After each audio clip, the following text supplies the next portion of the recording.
افلا یتدبرون القرآن، تدبر قرآن، مولانا امین احسن اصلاحی۔ سورہ الواقعہ تمہید۔ بسم اللہ الرحمن الرحیم۔ سورہ کا عمود اور سابق صورتوں سے تعلق۔ یہ گروپ کی 7ویں سورہ ہے جس پر گروپ کی مکی صورتیں تمام ہوئیں۔ اس میں اس ساری بحث کا خلاصہ سامنے رکھ دیا گیا ہے جو جزا و سزا سے متعلق سورہ قاف سے لے کر سورہ رحمان تک ہوئی ہے۔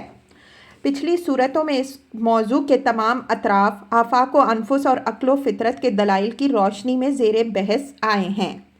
اس سورہ میں دلائل کی وضاحت کے بجائے اصل نتیجہ سے قریش کے متکبرین کو آگاہ فرمایا گیا ہے کہ قیامت ایک امر شدنی ہے جس میں ذرا شبہ کی گنجائش نہیں ہے۔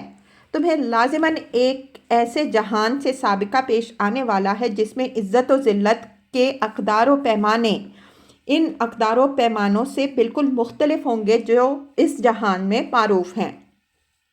وہاں عزت و سرفرازی ان کے لیے ہوگی جنہوں نے اس دنیا میں ایمان اور عمل صالح کی کمائی کی ہوگی۔ وہ مقربین اور اصحاب الیمین کے درجے پائیں گے۔ جنت کی تمام کامرانیاں انہی کا حصہ ہوں گی۔ رہے وہ جو اسی دنیا کو سب کچھ سمجھ بیٹھے ہیں اور اسی کے عشق میں مگن ہیں، وہ اصحاب الشمال میں ہوں گے اور ان کو دوزخ کے ابدی عذاب سے سابقہ پیش آئے گا۔ سورہ کے مطالب کا تجزیہ۔ آیات 1 تا 10۔ قیامت ایک امر شدنی ہے، اس کے واقع ہونے میں کسی شک کی گنجائش نہیں ہے۔ وہ لوگوں کو ایمان و عمل صالح کی کسوٹی پر پرکھے گی اور کتنوں کو پست اور کتنوں کو بلند کرے گی۔ اس جانچ پرکھ کے نتیجے میں اس دن لوگ 3 گروہوں میں تقسیم ہو جائیں گے۔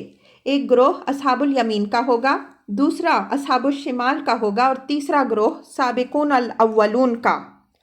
آیات 11 تا 26۔ اللہ تعالیٰ کے سب سے مقرب سابقون الاولون ہوں گے۔ ان کو قرب الہی کی جو سرفرازیاں اور جنت کی جو نعمتیں حاصل ہوں گی ان کی تفصیل اور اس گروہ میں شامل ہونے والوں کے اوصاف کا بیان۔ آیات 27 تا 40۔ دوسرے درجے میں اصحاب الیمین ہوں گے، ان کی جنت کی تفصیل اور اس گروہ میں شامل ہونے والوں کا بیان۔ آیات 41 تا 48۔ اصحاب الشمال کے انجام کا بیان اور ان کے بعض خاص جرائم کی طرف اشارہ جن کے سبب سے وہ اس انجام کے سزاوار ٹھہریں گے۔ آیات 49 تا 74۔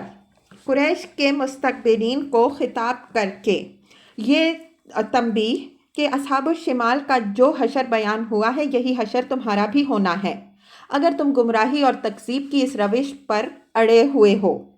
اسی ضمن میں با اندازے اتمام حجت قیامت اور جزا و سزا کے بعض بدیہی دلائل کی طرف اشارہ جن کا انکار صرف ہٹ دھرم ہی کر سکتے ہیں۔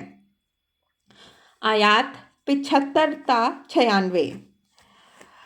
قرآن کی عظمت اور شیطانی چھوت سے اس کے پاک اور بالا تر ہونے کا حوالہ اور قریش کو یہ تنبیہ کہ اس عظیم نعمت سے روگردانی کر کے اپنی شامت کو دعوت نہ دو۔